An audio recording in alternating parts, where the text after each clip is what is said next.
Pardon my French, but what the f did I just read? I mean, seriously, every time I think I have some interpretation of Chainsaw Man, it's always either proven horrifically wrong, Fujimoto throws a spanner in the works, or we have what we have here. Now let me ask you, what the hell is this? What the hell is going on? Someone explain or I'm gonna blow. The chapter begins with Asa and Yuru just walking around, casually going insane, you know, trying not to panic. And this was an interesting moment where both Yuru and Asa are trying their darndest to rationalize any of this at all, even going as far as to assume that this is just like the encounter with the Eternity Devil, and if they perceive the space as theirs, then they'll be able to simply turn it into a weapon. And a little bit of a side note here, I kind of like the tank top look of Asa and Yuru. We've only seen her character for like, I don't know, nearly a year in that same blouse, so it's a nice change of scenery, that's for sure. Also, it shows that they're kinda unwinding a bit, walking around with a torn blouse in their hands, trying to make sense of just anything.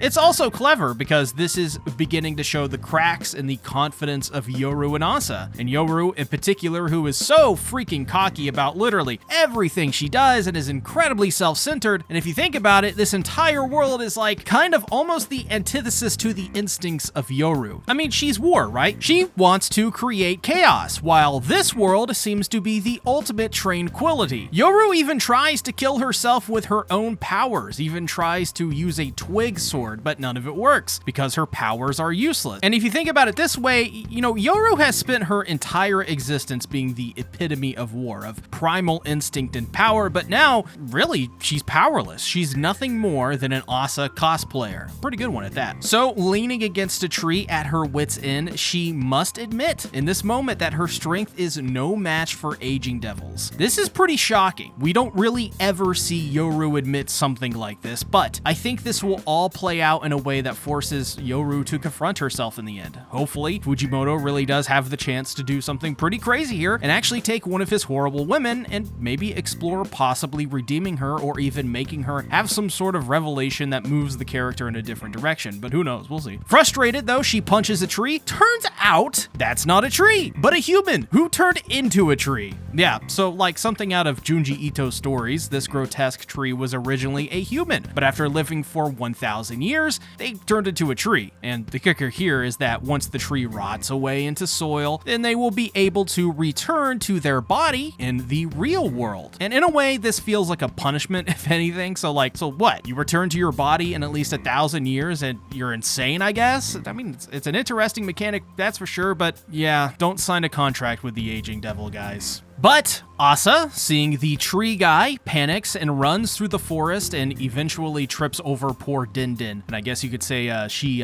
fell for Denji, right? Which is also another thing. Asa always trips at her most important moments. Think about that. As for the pun though, I'll never do that again. I also think it's rather odd that the man from the last chapter is now calling her Sanai. In 180, he called her Ritsuko. So this is another example of this guy's sheer insanity on display. He clearly doesn't even think she or him are real. Goes to show how much psychological damage this place does to people, doesn't it? But now even more frustrated, Yuru on her knees looks down at Denji and proceeds to blame everything on him. So she begins to strike him to the point that she bloodies his nose as he just sits there and takes it. I was very surprised to find that Denji is actually awake and he tells her that every person he gets involved with winds up being miserable. So as punishment, he's just going to sit there for 1,000 plus years and reflect on what he's done as punishment, turn into a tree, and then rot away. All because, as he puts it, he's a horny, empty-headed idiot. And this was just really sad to see. Denji really needs therapy badly, as he's put so much onto himself and his shoulders. I mean, he blames himself for every bad thing happening to him because he's never gotten any of this trauma resolved in a healthy way. I mean, think about it. Rize is now nowhere to be seen. To him, she just left him hanging. Makima, even people like Power and Aki, or God,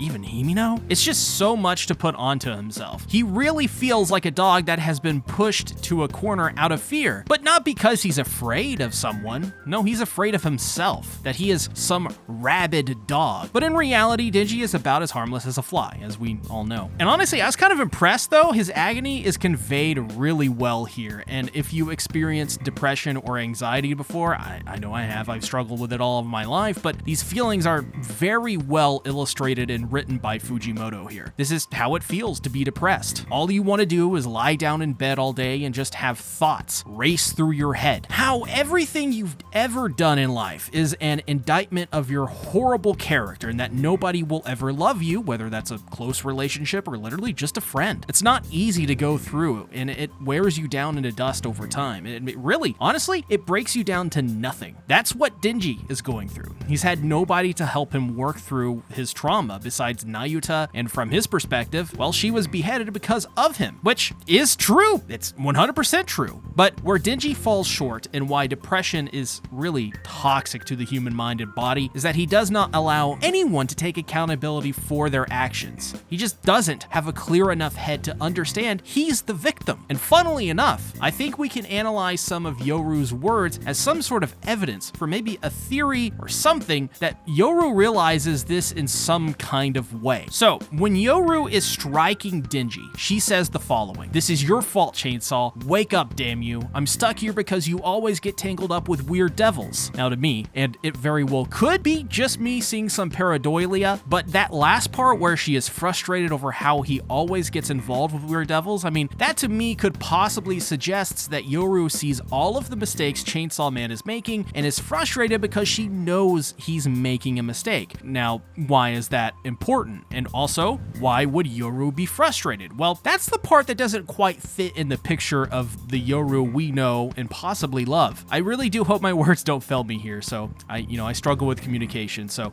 give me the benefit of the doubt, guys. But Yuru shows almost no compassion pretty much ever, and in war, I'd figure that, your enemy making mistakes, that would probably be a good thing. And if Yuru is true to her word in saying she wants to defeat Chainsaw Man, then his mistakes shouldn't be any issues to her. Sure, there is pride, in which, Yuru could want Chainsaw Man at full power. That's plausible, but still, to me, showing frustration over someone you hate making mistakes is a rather weird way to think about your enemy to some degree. Also, this is where my experience with talking to my good friend the Lightning Eagle comes into play. We used to play Persona a lot together, and one of the things I learned from him was that the opposite of love is not hate, it is indifference. I've said this before. Yuru hates Chainsaw Man very clearly, but hate comes from a place of love. It has to. If you hate the way someone acts, at the core of that is the desire to show them the right way to help them correct something about themselves. Now, the true mark of what I think people think of when they say hate is probably indifference, because indifference means they're not even a thought in your mind. You interact with them once and then never again, and you forget it by the next day. That is the opposite of love. So to me, Yuru clearly is showing some sort of compassion for Chainsaw Man and Denji. It's just that it always looks like she hates him because of her fixation on defeating him and claiming him as hers, which is also key too. So,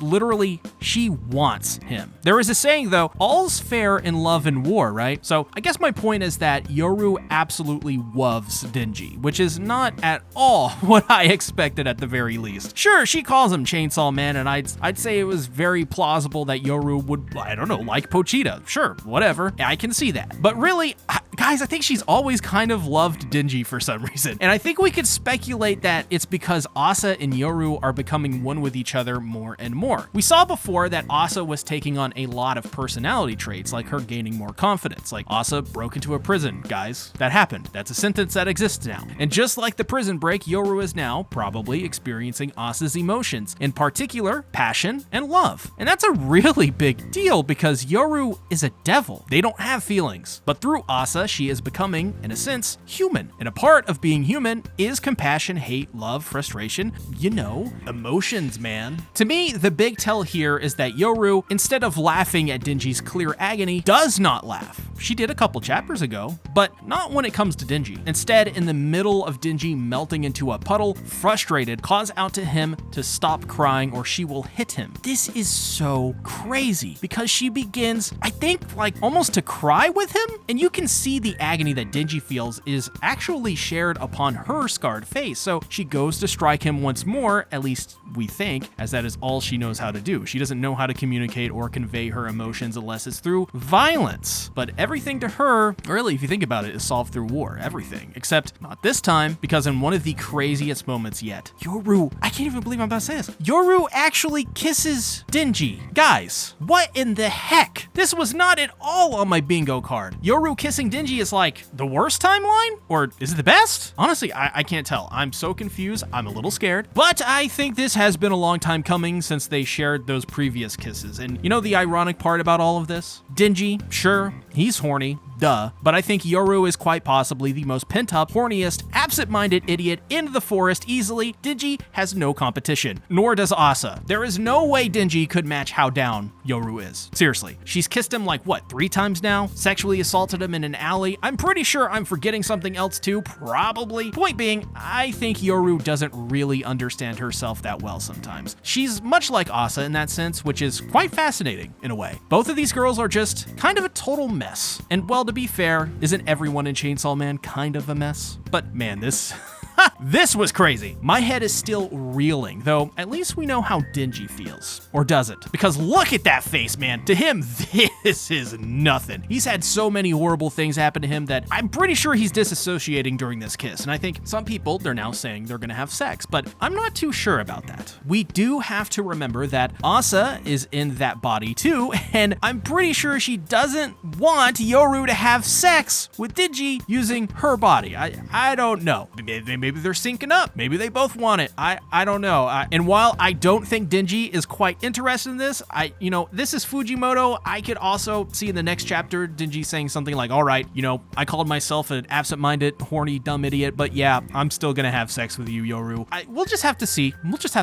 Also, thank you everyone for your feedback on the last video. I want to try and put out a more detailed video responding to some of those interesting comments that I've got on that one, but I mean, we'll have to wait and see. My hands are currently pretty sore and they're overworked and they're suffering from inflammation, so I want to take care of them, and I'm only trying to do the absolute work that I can this week. So thank you all so much for your support. I appreciate everyone's comments and your love. It means a bunch, guys. Thank you so much for watching. Bye-bye.